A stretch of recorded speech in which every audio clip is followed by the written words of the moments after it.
Assalamu alaikum, everyone.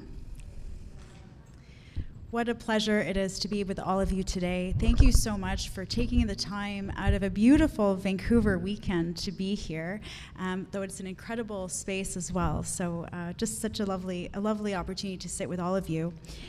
It is truly an honor to be here as the keynote speaker for this gathering, which empowers Muslim women here in Vancouver, British Columbia.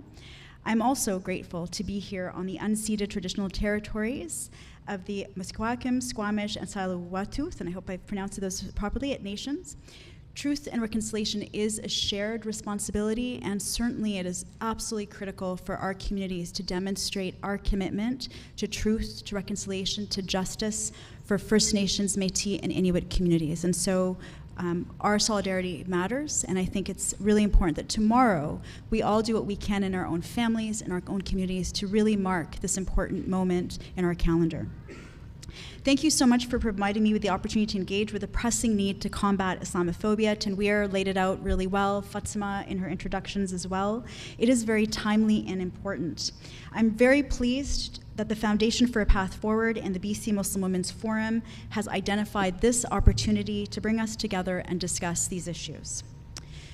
So this forum is coming on the heels of recent numbers from Statistics Canada, which demonstrate that there is indeed a rising and distressing increase in hate crimes in our communities.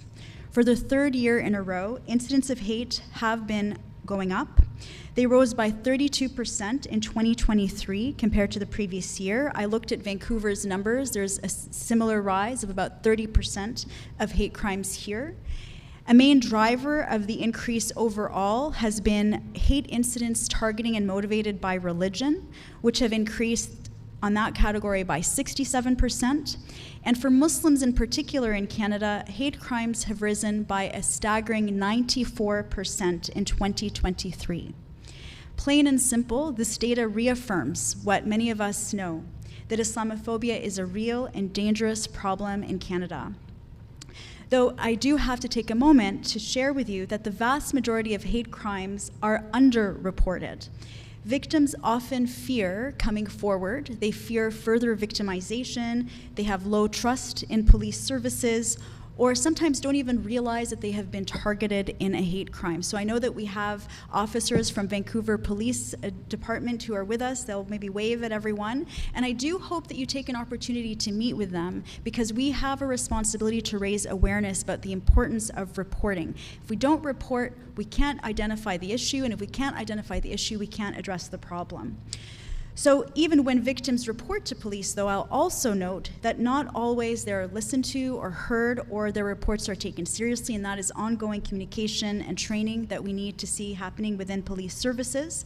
Though I will note as well, here in BC, you have something pretty special. You have an Islamophobia hotline that is available to you, available for victims to call, and I hope that no one becomes a victim. Like I say all of this realizing that no one wants to be victimized, but if you are victimized, it's important that you know that you're not alone and that you have support.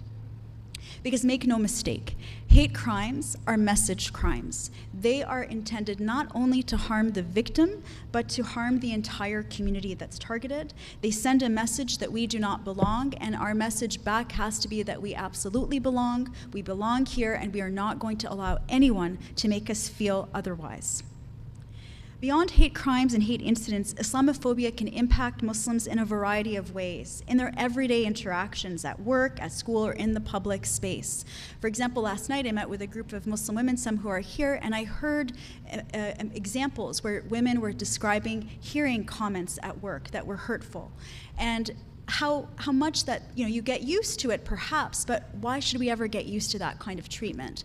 Why accept that? We should not accept that, and our children should not accept that. And we need to keep working together for a society that